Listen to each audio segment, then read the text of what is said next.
Ches, Hilchos Chametz U'Matzah. Afilu Oni Shebiyisrael Yechal Ad Sheyasef. So you learn below in the Peirush that even Rae Gann adds, like the kings and those who are free men did so. This is a commemoration of freedom. Isha and Sicha Seba. A woman is not required to recline. Isha Chashivi Sicha Seba, but she's a special woman who is considered by the community as Sicha Seba. She needs to recline. Ben Eitzel Aviv, a son by his father, Vashamash B'nei Rabbi Tzrichen Seba, and the son by his father, and a shamish or a talmud before his rebbe need to recline. Aval talmud b'nei rabbi ain't emasive. Okay, noson rabbi rishus. And but a talmud before his rebbe does not have to recline only if he was given rishus. The Magen Mishnah cites the Gemara Psachim. Isha does not have to recline. If he's chashuva, a special woman, she needs to recline. A son by his father needs to recline. By a Talmud, by his Rebbe, Abaya relates that when he was by Rabba Bar Nachmani, every Talmud would recline on the legs of the person next to him because he thought they were obligated by Seba. After Rabba Bar Nachmani passed away, Rabbi Yosef was Rosh Yeshiva. When they came to him, he said they don't have to. Now, the Rambam says, in the beginning he explains that Isha doesn't have to do it Seba because of her husband. She has to have the fear of her husband on her. And Seba means freedom of everything. But he brings some Shiltas D'Abachoy, a different reason that they don't have to do a Seba, because that wasn't customary for women to do so. Only a special woman who were of high stature in the community would recline, and therefore they are obligated in it. So Rabbi Menach has a question. According to the reason that the obligations to her husband is the reason she doesn't have to recline, why should a special woman have to recline? The Gemara answers that Isha doesn't have a husband, and she's the head of the household, then she's supposed to recline. Another answer they give is she's maybe a daughter of one of the great men of the generation, and therefore, even when she has a husband, she's chayiv be'seba. Another teretz is that a special woman has slaves and servants, and she doesn't have to actually work for her husband, and therefore she's supposed to recline. The Gemara asks, Shamish is also busy taking care of the table. Why does he have to do a recline? And the answer is that somebody who acquires an Eved Ivri is like he has an Odoin for La'atzmoi, and even if he rehires him only for the Suda, it's like he has an Odoin, and he adds, just because it was an Eved, we should take away from him his mitzvahs, meaning he has to work. That doesn't take away his mitzvah. The Agos Maiman is the site. Talmud Rabbi does not recline. I mean, Simcha writes, since it's a machloikis, Rabbi Yosef Alorik Rabbi. Every machloikis, Rabbi Yosef in Shas. And therefore, Talmud does have to recline. And his Rebbe gave him permission. Why is that mentioned? I mean, as we say that Rav Shemochal Kvoidoi Mochel. If a Rebbe says to his disciples, "I forgive you honoring me," you can do so. And he asks, why is it then a son by his father has to recline? Kvoid of is like Kvoid Hashem Yisborach, and you shouldn't be able to forego it. By Rav Yosef says you don't have to recline. The answer is that a person is more obligated to honor his Rebbe than to honor his father, and furthermore, most probably his father will not care if he reclines. Therefore, without giving rishus, the son has to recline. However, a Talmud, a student, only when his reclines only when his master gives him rishus, his Rebbe, and so we find from Machon that he says that Talmud, a student by his Rebbe, needs to recline. And certainly, somebody who's learning from someone a trade, he is obligated to recline, because a student is only poter because the person teaching him is teaching him the concepts of heaven, spiritual concepts, but not when you're talking about someone who's reclining in front of his friend, the person who's teaching him his job. How do you do Haseba? So Rambam continues. Haseba is Yamin Ein Haseba. If he reclines on the right side, it's not considered reclining.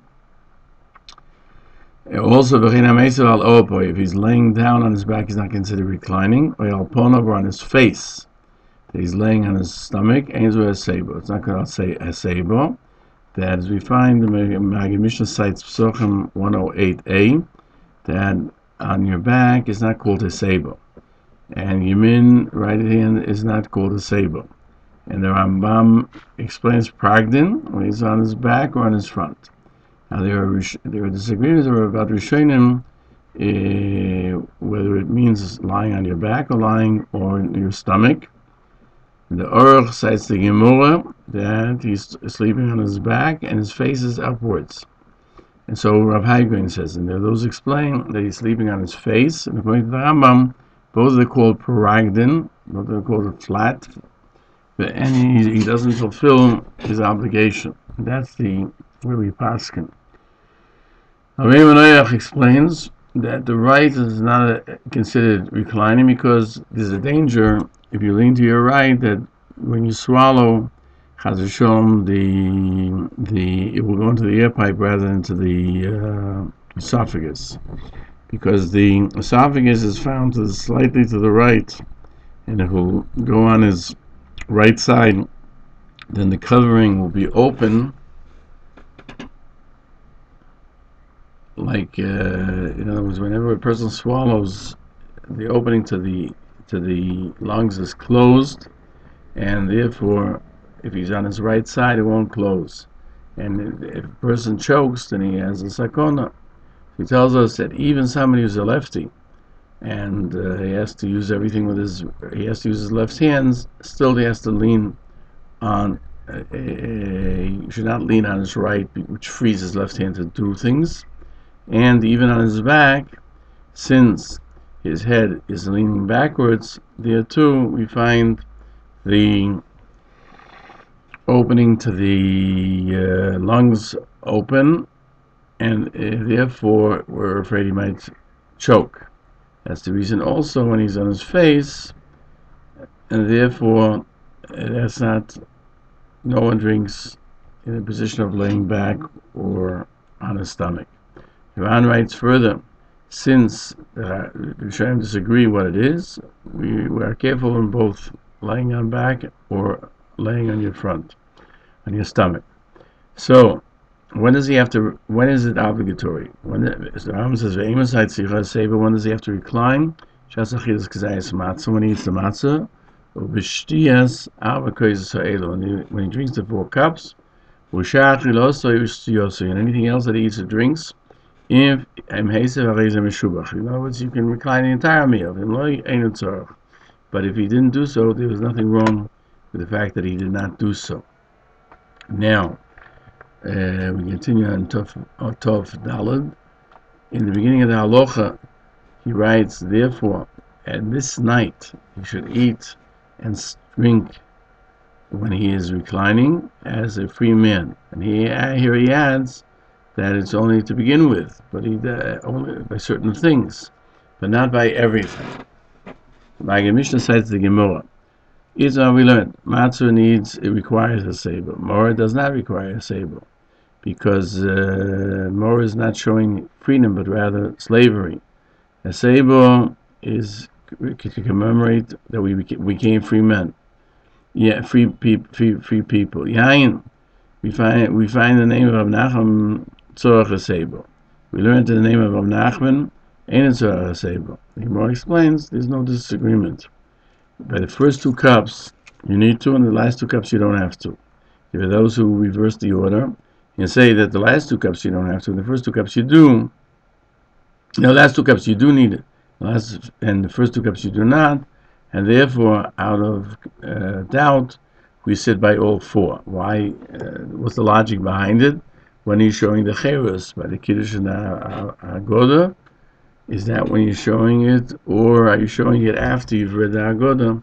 That's when you're showing it.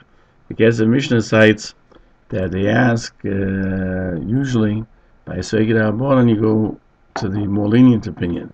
Therefore, why by all four here do you have to be more stringent, since the four cups are only the Rabbanan?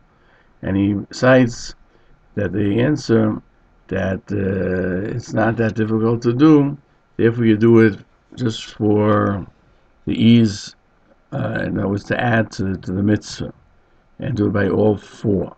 The Ran writes that you have to do it by all four, because if we're going to be lenient, then you won't do it at all, right? If you won't do it at all, then you won't fulfill it by anything, because you won't do any reclining. So then that's not a leniency. You have to know when to recline, and we don't want to uproot the mitzvah in totality. Now, should one recline by the afikoyim? Now, goes Maimon cites that I found written you have to do a sebo in the first kazayis when he says the bracha b'achilas matzah, and also by the afikoyim, because both of them are for the mitzvah of matzah. But the Rambam only mentions achilas matzah, so it would seem only the first kazayis, not the afikoyim. We come to Halacha Meiser. The Shulchan Aruch, the Paskins. Person should prepare his table with nice vessels according to his ability, and he should make his place ready to recline. So the Mishnah Berurah adds that his head should be to the left on the bed, on the couch, and he should have a support for his head next to the table. The law adds, even a poor man that he doesn't have pillows, he should do it on a bench. The Mishnah Berurah adds, the name of the poskim, that somebody who leans on his friend's feet is also called a saber. We learned in the Gemara. But on his own knees, it's not called to his left. He's not reclining. Mechaber continues, when he does so, he should not be on his back, nor on his face, nor to his right, only on his left. Mishnah Berurah explains that to the left, that to the right is not there a cheres, and he adds that one should not lean on the right. Maybe he'll swallow inadvertently into his throat, into his lungs. Furthermore, because you have to eat with the right hand, and if you're leaning on it, you can't use it. There are more adds. There's no difference with this regard between a righty and a lefty. The Mishnah Berurah explains, because of the name of the poskim, that according to the reason that it has sabers on the left because of your eating with your right hand, technically a person might think the reverse should be true as well if you're a lefty. Still, there's no difference, because the sakona, lest he swallow into his lungs. And sakona chamiyom yisur, which means we always consider a sakona more stringently than we do a isur. And if by accident he was on his right side, he was yotze because somebody's a lefty, because his right, because his left hand is like the right of every person. The Mechaber continues, Isha and Seba, a woman doesn't have to recline unless she's a special woman in the community. And the Mishnah Berurah explains that a regular woman doesn't have to recline unless he, as the Shilta said, that that's the main.